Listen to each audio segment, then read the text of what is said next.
आज मी तुम्हाला हनुमानजींची अशी एक कथा सांगणार आहे जिचा उल्लेख कुठेही केलेला नाहीये. हनुमानजींची एक लोककथा जी जगातील कोणत्याही पुस्तकात सापडणे कठीण आहे.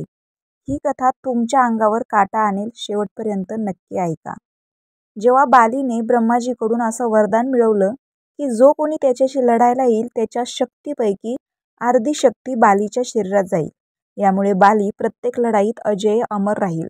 सुग्रीव आणि बाली दोघेही ब्रह्माजींच्या वरदानाने जन्माला आलेले पुत्र होते आणि ब्रह्माजींचे आशीर्वाद नेहमीच बालीवर असत. बालीला आपल्या ताकदीचा फार अभिमान होता. हा अभिमान आणखी वाढला जेव्हा त्याने तीनही लोकांवर विजय मिळवलेला.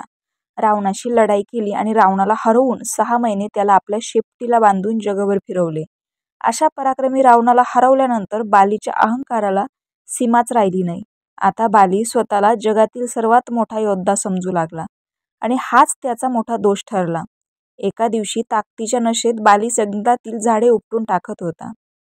हिरव्या झाडांचे नुकसान करत होता.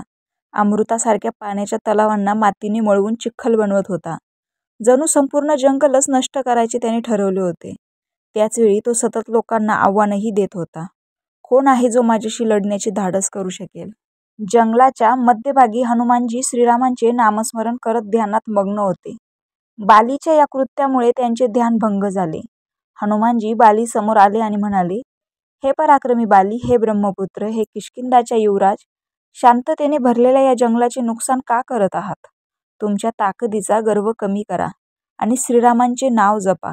हनुमानजींच्या या शब्दावर बाली गर्वाने म्हणाला, हे लहानशा माकडा, तू आम्हाला शिकवतोस? श्रीराम कोण आहेत हे आम्हाला माहीत नाही आणि आम्हाला त्यांची गरजही नाही. त्यावर हनुमानजी म्हणाले, श्रीराम तीनही लोकांचे स्वामी आहेत. त्यांचे नामस्मरण केल्याने सर्व दुःख दूर होतात. बाली म्हणाला, जर श्रीराम इतके पराक्रमी असतील तर त्यांना बोलाव आणि बघू त्यांचा पराक्रम. हनुमानजींनी बालीला लढाईचे आव्हान दिले. दुसऱ्या दिवशी लढाईच्या मैदानात बाली हनुमानजींना आव्हान देत होता.